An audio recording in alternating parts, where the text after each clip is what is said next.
Interference penalties 9043. Here they come. First in here is Miles McNarland from Brandon for Ben Marks Trucking. Ben Marks Trucking. Kevin Gareau has Buddha's Pub and Grub in the St. Louis Hotel. Sheldon Head has Lone Wolf Roofing, and that's Colton Head. Colton Mike doing the driving. They are out in front. And behind them, and there goes the Hook Clayton Wildcat from Hobema. They have the Lubecks out there in their area as their sponsor. And out in front right now is the Lone Wolf Roofing.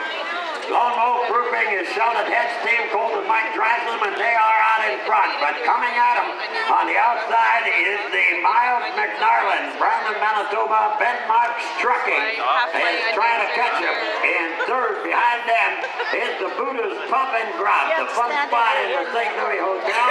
And the Clayton Wildcat team had some trouble getting out of the barrels. They are out there now. And they have the Lubecks out in their home area as their sponsor. Here comes Sheldon Head to the line. The Lone Wolf Roofing will win it. Colton Mike is doing the driving.